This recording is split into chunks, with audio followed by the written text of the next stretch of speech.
नमस्कार, the hello hello nationalist hello. TV में आपका स्वागत है। मैं हूं रैयान अहमद। आज जो आपको तस्वीरें दिखा रहे हैं, ये जिन्नाती मस्जिद की तस्वीरें दिखा रहे हैं, जो कि पटना के कुमरार में स्थित है। इस मस्जिद की आपको तारीख बताएंगे कि क्या कुछ हुआ है इस मस्जिद में, किस तरह से इस मस्जिद में नमाजें शुरू कराई गई। देख सकते हैं कि इस पे क्या कुछ लिखा है। मस्जिद जिन साल तामीर ला मालूम। इसका मतलब ये है कि इस मस्जिद का जो तामीर किया गया था उसकी तारीख़ अभी तक मालूम नहीं है। आपको मस्जिद के अंदर की तस्वीरें दिखा रहे हैं कि क्या कुछ है इस मस्जिद में। यहाँ पे साफ साफ लिखा है मस्जिद जिन साल तामीर ला मालूम।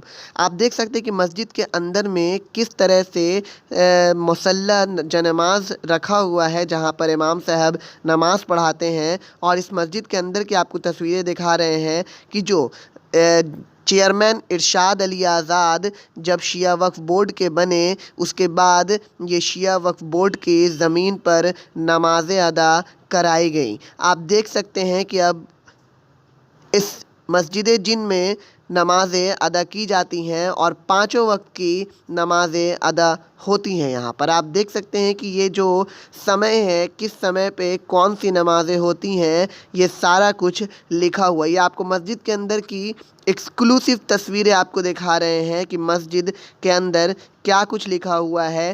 सारे नमाज़ों की टाइम टेबल आपको दिखा रहे हैं। क्या नाम हुआ आपका और यहाँ मस्जिद में आप के क्या हैसियत से हैं?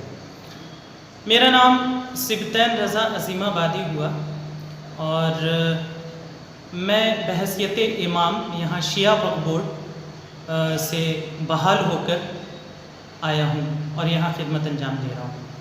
अच्छा सिब्तान साहब, ये बताएं कि ये मस्जिद बहुत पुरानी लग रही है, तो इसकी तारीख़ क्या है, इसकी हिस्ट्री क्या है, कब बनी और कब आबाद हुई? मस्जिद जिन्नाती मस्जिद के नाम से ये मारूफ और मशहूर है, लेकिन असल तारीख़ इसकी तामीर के ताल्लुक़ से किसी को भी मालूम नहीं है। ये इस मस्जिद के गेट पे पत्थर के नक़ूश हैं, वहाँ नक्शा लगा है कि जिन्नाती मस्जिद तामीर ला मालूम, यानी इस मस्जिद की तामीर कब हुई है ये किसी को मालूम नहीं है। और हकीकत ये है कि इस मस्जिद में बड़े बुज़ुर्गों का कहना है कि यहाँ नमाज कभी भी बाजमात नहीं हुई है ना, कभी भी बाजमात नमाज नहीं हुई। और तकरीबन 60 सालों से तो बिल्कुल भी ये वाज़े तौर पे है कि यहाँ नमाज नहीं हुई। और यहाँ पे लोगों का कॉन्सेप्ट ये है कि यहाँ पे अजिन्ना नमाज पढ़ा करते हैं, जिन्नात आकर के। जैसा कि मैं आपको टोकते हुए सवाल करूंगा कि लोगों का कहना है, आपने कहा कि नमाज नहीं होती है, लेकिन यहाँ के लोग कहते हैं कि जिन्नात यहाँ नमाज पढ़ते हैं जी। तो कहाँ तक क्या हकीकत क्या है इसकी? हकीकत ये है कि देखिए, मैं जहाँ तक ये कॉन्सेप्ट है तो इस मस्जिद का नाम ही जिन्नाती मस्जिद रखी गई है और इससे मैं भी एतराज़ नहीं कर सकता हूँ कि यहाँ अजिन्ना इबादत नहीं किया करते हैं। अब ये है कि अभी 29 नवंबर 2019 बरोज़ जुमा से नमाज जुमा से मैंने बाज़ाब्ता आगाज़ यहाँ से किया है नमाज के लिए, और तकरीबन 9 महीने हो गए हैं। और मैं जो मेरे फ़राइज़ हैं अल्हम्दुलिल्लाह सुम्मा अल्हम्दुलिल्लाह मैं उसे अंजाम देने की कोशिश कर रहा हूँ। हाँ, अभी आपने सुना इमाम साहब जो कि जिन्नाती मस्जिद के हैं, उन्होंने किस तरह से इस जिन्नाती मस्जिद के बारे में बताया और साथ ही हमें वो इस इलाके, इस एरिया का, इस मस्जिद के इलाके में जो भी कुछ है उसकी टूर कराएंगे और उसके बारे में बताएंगे कि किस तरह से इस मस्जिद में, किस तरह से, कहाँ पर किस लोगों को बसाया गया है और क्या कुछ चीज़ें जिन्नाती मस्जिद के आसपास चलती हैं। आपको ये जो तस्वीरें दिखा रहे हैं, ये जिन्नाती मस्जिद की तस्वीरें हैं जो कि कुमरार के इलाके में स्थित है। आप देख सकते हैं कि हम आपको यहाँ पर जो तस्वीरें दिखा रहे हैं, यहाँ पे साफ साफ लिखा है जिन्नाती मस्जिद और ऊपर में भी मस्जिद का नाम लिखा है। आप देख सकते हैं तस्वीरों में साफ साफ। और आगे चलेंगे और जानेंगे कि क्या कुछ है इस मस्जिद जिन्नाती मस्जिद जो है, इसका रकबा क्या है, इसका क्षेत्रफल कितना है? जी, ये खुर्शीद हसनैन वक्फ स्टेट के नाम से, शिया वक्फ स्टेट के नाम से ये मारूफ़ है और ये जगह है जिसमें तकरीबन जहाँ तक मुझको मालूम है कि 57 कट्ठे के अंदर में ये पूरा रकबा आता है, ये पूरी जगह आती है, जिसमें कई चीज़ें अल्हम्दुलिल्लाह हैं। एक तो ये जिन्नाती मस्जिद जो बहुत मशहूर है, सिर्फ पटना शहर नहीं बल्कि आप यूँ भी कह सकते हैं कि बिहार नहीं मुल्क हिंदुस्तान में जिन्नाती मस्जिद के नाम से ये बहुत मशहूर है।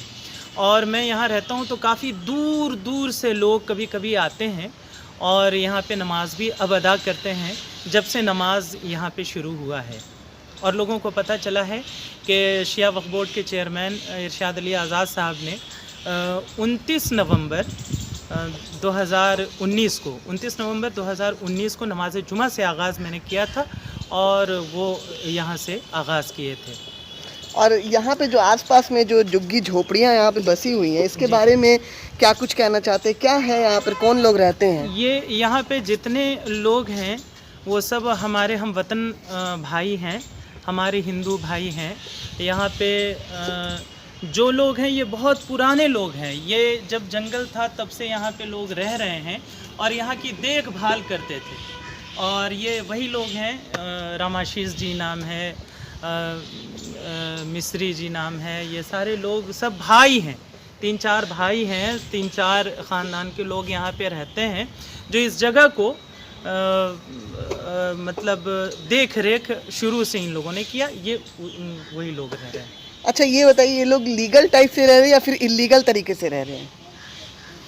देखिए हम बहुत ज़्यादा वाज़े तौर पे तो नहीं बता सकते हैं, लेकिन ये है कि ये लोग काफ़ी दिनों से रह रहे हैं, यहाँ की देखभाल कर रहे हैं, तो चेयरमैन साहब इन लोगों को रहने दे रहे हैं। अब लीगल रह रहे हैं या इलीगल रह रहे हैं ये पर्सनली ऑफिशियली मालूमात तो मुझको इमाम नहीं साहब आपने ये बताया कि ये 55 कट्ठे में 57 कट्ठे में 57 तकरीबन जी। तो 57 कट्ठा एक बहुत बड़ा क्षेत्र होता है। जी हाँ, जी हाँ। तो उसमें क्या क्या इसमें अभी लोगों को बसाया गया है या परती है, किस तरह से इस ज़मीन का इस्तेमाल हो रहा है वो बताएं। देखिए सबसे अच्छी बात तो ये है कि यहाँ पे एक मस्जिद थी जहाँ नमाज नहीं हो रही थी, और मस्जिद का दूसरा मतलब यही होता है कि नमाज, मस्जिद मतलब नमाज, तो नमाज नहीं हो रही थी। और इस मस्जिद की तारीख़ में सबसे पहले इमाम रजिस्टर्ड के तौर पे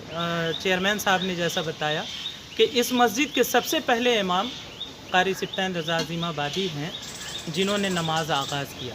तो ये एक अच्छी बात यह है कि इन 57 कट्ठे में जिस मस्जिद थी और मस्जिद में नमाज नहीं होती थी, अल्लाह की इबादत नहीं होती थी, वो अल्लाह की इबादत होने लगी है। और बाज़ाब्ता अब माशाअल्लाह जुमे की नमाज में काफ़ी तादाद में लोग यहाँ आ रहे हैं, नमाज़ पढ़ रहे हैं। और पाँचों वक्त भी यहाँ आस पड़ोस में जितने हॉस्पिटल्स हैं और जितनी दुकानें हैं, वो लोगों को बड़ी तकलीफ़ होती थी नमाज़ पढ़ने में, वो लोग भी आकर के यहाँ नमाज पाँचों वक्त अब अदा करते हैं। ये सबसे बड़ा मामला है और सबसे अच्छी बात है। दूसरी बात ये है कि यहाँ पे ये कब्रिस्तान है, ये जो बाउंड्री,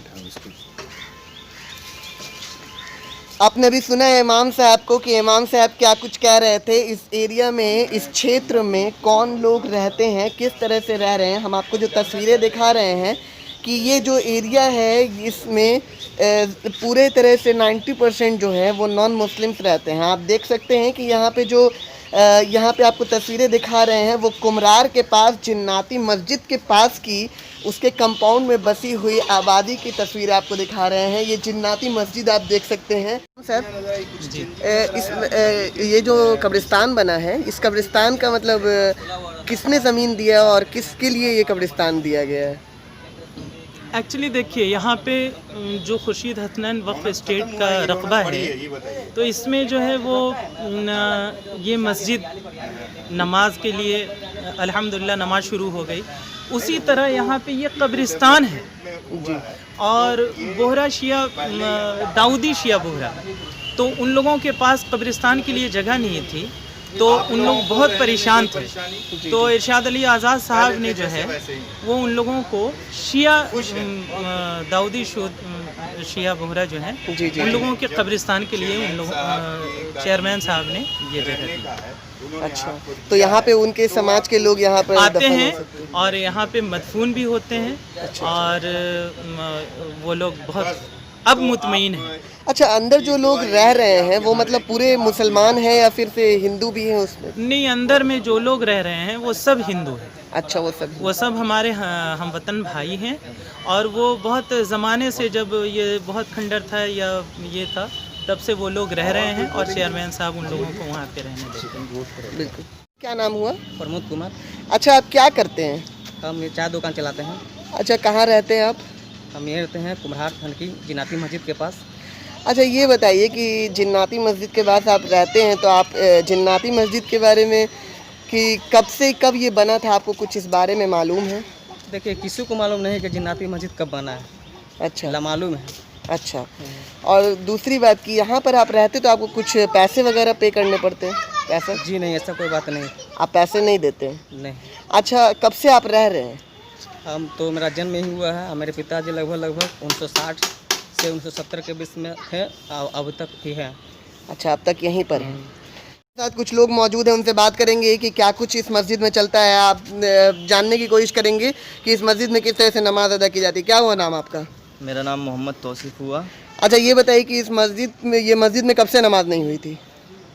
काफ़ी दिनों से यहाँ नमाज़ नहीं होती थी, मगर अब जब से इरशाद अली आज़ाद साहब आना जाना करने लगे यहाँ पे, तो पाँचों वक्त नमाज ताकीद से अदा की जाती है। और यही है कि अभी जब से लॉकडाउन लगा है, जब से थोड़ा नहीं हो पा रहा है, बाकी इंशाअल्लाह आने वाले टाइम में। अच्छा, ये बताइए कि कब से नमाज स्टार्ट हुई है यहाँ पे? 30 नवंबर सन 2019 से नमाज़ें स्टार्ट हुई हैं यहाँ पे पाँचों वक्त, और पाँचों वक्त नमाज। आप भी यही नमाज पढ़ते हैं? हाँ, हम भी यहीं लालपरी घर हुआ, ये लालपरी मज़ार हुआ, तो बगबोर्ड की ज़मीन पे रहते हैं और बगल में हमारी मस्जिद यही पड़ती है, तो यहीं पे आके हम नमाज़ पढ़ते हैं पाँचों टाइम। और हमारे और भी भाई हैं उधर जो आते हैं इधर, तो हमारे लिए बहुत अच्छा काम करा है कि नमाज इरशाद अली आज़ाद ने यहाँ पे मस्जिद खोली है, तो हम पास में हो जाता है हमारा नमाज। इमाम साहब, इरशाद अली आज़ाद जी का क्या योगदान रहा इस जिन्नाती मस्जिद पे जो कब्जा था उसको? अच्छा, ये एक्चुअली ये तो सच्चाई है कि यहाँ मस्जिद में नमाज पहले कभी नहीं हुई, लेकिन 29 नवंबर 2019 को बरोज़ जुमा को जुमा की नमाज से बाज़ाब्ता इरशाद अली आज़ाद साहब और उनके हमरा बहुत सारे लोग आए और यहाँ से नमाज जुमा का आगाज़ हुआ। बल्कि नमाज जुमा ही नहीं बल्कि पाँचों वक्त नमाज शुरू हुई। इससे यहाँ के जो लोग हैं, जो तशना थे, वो लोग बहुत खुश हुए कि नहीं, यहाँ पे एक माहौल बना, यहाँ पे एक ज़रूरत थी जो इरशाद साहब ने पूरी की। जैसे नमाज का आगाज़ हुआ और पाँचों वक्त नमाज होती थी। और यहाँ पे जितने भी हैं शिया बोहरा के मज़ारात हैं, वो भी उन्होंने आबाद किया। यहाँ पे ये मज़ार है हज़रत फ़खरुद्दीन इफ्तिखार शाह रहमतुल्लाह अलैह, इफ्तिखार शाह गौस रहमतुल्लाह अलैह। इनके शागिर्द नीचे में हैं हज़रत करीम शाह औलिया रहमतुल्लाह अलैह। यहाँ पे सारे श्रद्धालु, हिंदू, मुस्लिम, सिख और जितने भी धर्म जाति के लोग हैं, वो सारे लोग यहाँ पे बड़ी श्रद्धा और बड़ी आस्था और बड़ी अक़ीदत से आते हैं।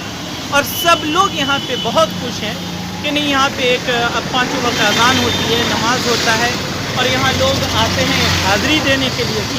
सबों की, बहुत सारे लोगों की मनोकामना भी यहाँ से पूरी होती है। अच्छा इमाम साहब, अंदर में कुछ गैर मुस्लिमों को भी देखा गया जो कि पूजा कर रहे थे, तो उस पर आप क्या बोलना चाहेंगे? वो एक एकता का प्रतीक है।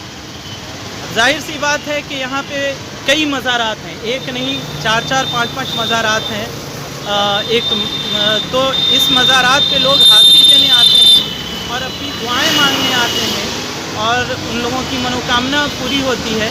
तो यहाँ पे जो है बिला तफरीक मज़हब यहाँ पे सब लोग आते हैं और दुआएं मांगते हैं। और मैं तो शुक्रिया अदा करूँगा हमारे आदरणीय नीतीश कुमार जी का कि ऐसे नौजवान और ऐसे पढ़े लिखे और इस ज़हन व फ़िक्र के लोगों को चेयरमैन बनाया या कुछ भी बनाया कि सब जाति के लोगों को लेकर के चलते हैं। ये एक सबसे मुबारकबाद के मुस्तहिक हैं वो लोग जो इस तरह की फ़िक्र, इस तरह का जहन, इस तरह का दिलो दिमाग रखते हैं, ताकि हिंदू मुसलमान, मैं खुद जुमे की नमाज़ पढ़ाता हूँ, तो जुमे की नमाज में मैं माइक पे दुआ करता हूँ कि हमारे मुल्क हिंदुस्तान में और बिलखुसूस हमारे धनकी मोड़ में जो ये मज़ारात हैं और हॉस्पिटल हैं और ये हैं, ये सारे हिंदू, मुस्लिम, सिख, ईसाई सबों को साथ साथ मोहब्बत के साथ चलने की और रहने की तौफीक अता फरमाए। अच्छा, ये बताइए कि अभी हमने गैर मुस्लिमों से भी बात किया है और आपसे ये पूछना चाहेंगे कि अगर बाहर में जो पूजा होती है मस्जिद के बाहर में वहाँ पे, तो उससे आप लोगों को कोई दिक्कत परेशानी? नहीं, कोई दिक्कत परेशानी नहीं है। वहाँ ये बुज़ुर्गों का दर है, यहाँ बुज़ुर्गों का दर तो सबके लिए खुला है और वो सब लोग आते हैं और आते रहेंगे इंशाअल्लाह। सब लोग आते हैं, जितने मज़ारात हैं, इफ्तिखार शाह गौस रहमतुल्लाह अलैह हैं, करीम शाह औलिया रहमतुल्लाह अलैह हैं, सैयदा बीबी रहमतुल्लाह अलैहा हैं, तो ये सारे लोगों के मज़ारात हैं और यहाँ हिंदू मुसलमान सब आते हैं। ख़ास तौर से जुमरात और जुमा के रोज़ काफ़ी तादाद में लोग आते हैं। जैसे आज जुमा का दिन है और देखिए अभी भीड़ लगी ही हुई है, लॉकडाउन की वजह से यहाँ पे अभी सब बंद है ना। जी जी जी, अभी सब बंद है, लेकिन आम दिनों में यहाँ पे ये दोनों रोज़ काफ़ी भीड़ भाड़ रहती है और ऐसा नहीं है कि बोर्ड की तरफ से या किसी की तरफ से कोई ममानियत है, नहीं। जो लोग आते हैं और दुआएं मांगते हैं, प्रार्थना करते हैं और विनती करते हैं और हम लोगों को उससे कोई एतराज़ नहीं है, कोई एतराज़ नहीं है, इसलिए कि एतराज़ करने वाली कोई बात नहीं है। बुज़ुर्गों का दर ऐसे भी ऐसा दर होता है जहाँ कोई भी जा सकता है ना।